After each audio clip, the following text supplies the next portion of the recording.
Assalamualaikum warahmatullahi wabarakatuh. Di sini saya akan menjelaskan proposal desain yang berjudul Redesign Stadion Gajayana Malang. Perkenalkan, nama saya Antar Arifi, NIM 176600120 dengan dosen pembimbing Bapak Adi Baso Mapaturi, MT. Jurusan Teknik Arsitektur, Fakultas Sains dan Teknologi, UIN Maulana Malik Malang. Untuk bab yang pertama itu pendahuluan dari bab studi awal, di mana kondisi awal dari Stadion Gajayana Malang ini. Yang pertama itu tampilan fasad bangunan yang belum memiliki karakter seperti stadion pada umumnya, ujar Sugiyadi Wali Kota Malang. Yang kedua, yaitu keamanan masuk dan keluar stadion yang minim, ujar Sundarmaji, media officer Arema. Ketiga, hilangnya keberadaan Stadion Gajayana di Kota Malang itu sendiri, ujar Sugiyadi Wali Kota Malang. Keempat, kurangnya lahan parkir sehingga akan menimbulkan dampak pada kapasitas penonton dalam skala besar. Dan yang terakhir, yaitu kualitas rumput dan tanah yang tidak baik, ujar Sundarmaji, media officer Arema. Untuk faktanya seperti yang saya jelaskan tadi, ada isu yang dimana ada beberapa rencana seperti kualitas stadion yang kedua menjadi kawasan khusus turisme dan internasional, kedua itu rencana redesign target nasional yang terkenal dan RTH, ketiga itu memperbaiki kualitas tanah dan rumput. Untuk terkait pendekatannya itu arsitektur lighting memiliki 6 hal yang menjadi ciri khas. Untuk problem statement dimana akan menjadi acuan perancangan sebagai panduan dalam redesign stadion Gajayana Malang. Yang untuk tujuannya dimana yang pertama itu rancangan sebagai panduan, yang kedua itu futuristik, ketiga menjadi merancang wujud citra bangunan, yang keempat yaitu pembuatan atau pemakaian teknologi modern. Untuk parameter yang digunakan, yang pertama itu dinamis, kedua progresif, dan ketiga fleksibel. Dan berikut itu ruang desain di mana memiliki batas sebelah utara yaitu Jalan Semeru, barat Jalan Tenes, selatan Jalan Kawi, dan timur Jalan Tabang Dawu. Untuk luas wilayah yaitu memiliki keliling yaitu sekitar 975 meter dan luas 52.000 meter persegi. Untuk data itu ada pada objek desain. Yang pertama itu redesign, di mana salah satunya itu menurut American Heritage Dictionary, di mana itu membuat revisi dalam penampilan atau fungsi. Dan stadion salah satunya itu sebagai ajang pertunjukan olahraga, di mana olahraga menjadi sebuah tontonan yang penting dan bersejarah. Dan yang ketiga itu sepak bola menurut Muhajir, di mana suatu permainan yang dilakukan dengan jalan menyapa. Untuk teori dasar dari referensi pendekatan desain, di mana menurut Colin Davis, yang pertama itu arsitektur memiliki elemen baca dan kaca dan sebagainya. Dan untuk prinsip-prinsipnya, yang pertama itu celebration of process, di mana ini merupakan keberhasilan dan suatu perencanaan. Kedua, inside out, penempatan bagian luar dalam, dan yang ketiga itu transparansi layering dan movement, transparan, pelapis, dan pergerakan. Untuk prinsip flag recoloring yaitu pewarnaan cerah dan merata, dan yang terakhir itu prinsip light weak flickering of this member yaitu baca-baca tipis sebagai penguat. Dan untuk referensi kisah desain saya membagi menjadi 3 surat. Yang pertama itu surat Al-Isra ayat 7, Al-Hujurat ayat 10, dan surat Yunus ayat 40. Dan untuk studi presidennya saya memilih untuk stadium, dimana jika dikaitkan dengan ajuan teori Charles James, yang pertama diantaranya itu unsur celebration of process pada objek, dimana saya mengkaji dimana dalam warna merah ini strukturnya utamanya itu diskus menyerupai jembatan.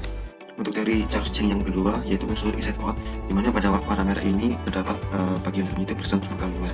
Dan yang ketiga itu unsur transparan, pelapis yang bergerak pada objek, dimana sebagai elemen pergerakan berkali dijadikan sebagai focal point.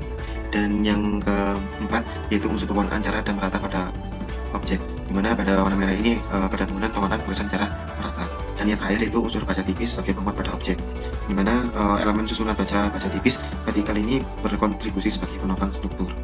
Selanjutnya pada sub data kawasan yang pertama itu peraturan Kota Malang, dimana jika berada di area sekitar area komersial atau jasa, dimana memiliki KDP sekitar 90-100% dengan tinggi lantai bangunan 1-3 lantai.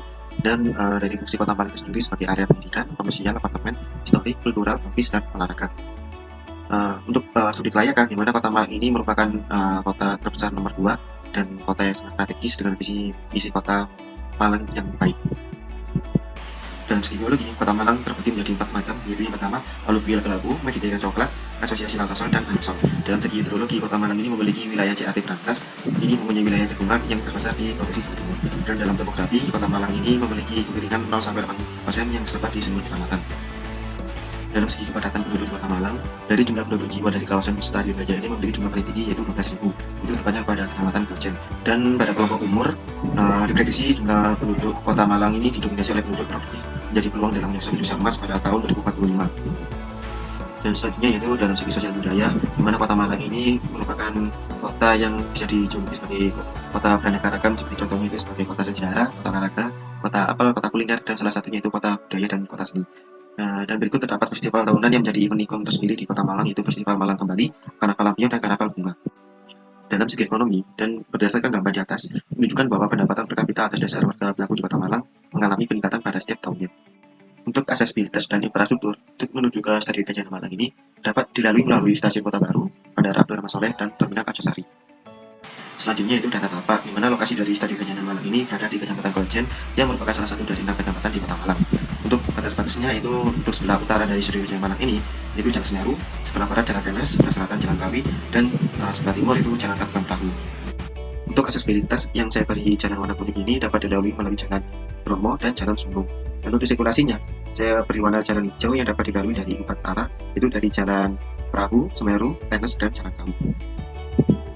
Untuk orientasi Stadion Gajayana Malang ini, itu memiliki sisi terpanjang itu menghadap utara selatan.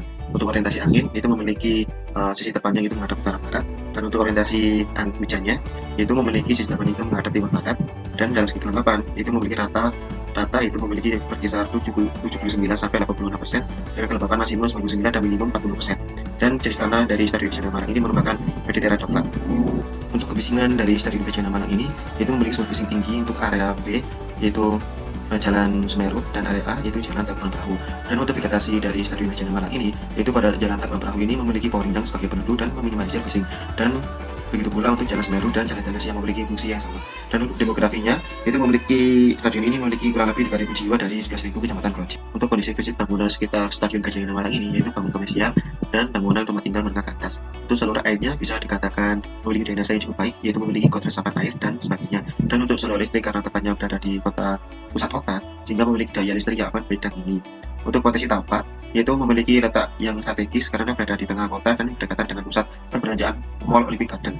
Dan untuk kelebihan dan kelayakannya, dekat dengan area komersial, dekat dengan berbagai infrastruktur strategis, dan berada di pusat kota. Untuk sosial budayanya, yaitu melalui olahraga seperti sepak bola, basket, dan sebagainya. Dan untuk aktivitas sosialnya, yaitu melalui perdagangan, karena letaknya strategis sehingga masyarakat di sana memanfaatkan keadaan yang ada. Selanjutnya pada bab proses desain dengan subbab skema proses desain yang pertama, yaitu melakukan interview dan diskusi awal. Yang kedua, pengumpulan informasi. Ketiga, menggagas rancangan. Keempat, briefing rancangan. Kelima, memprogram kebutuhan. Keenam, yaitu menganalisa program. 7, menganalisa apa. 8, memasuk rancangan. Yang 9, menggambar rancangan. Dan yang terakhir itu menggambar rancangan. Selanjutnya yang terakhir yaitu menggabungkan objek menggunakan ayat, sehingga saya menerapkan integrasi. Yang pertama itu estetik, yang kedua itu optimistic confidence in science, ketiga safety, dan yang keempat itu flat brick coloring, sehingga menghasilkan konsep dasar yaitu representation Gajayana Stadium.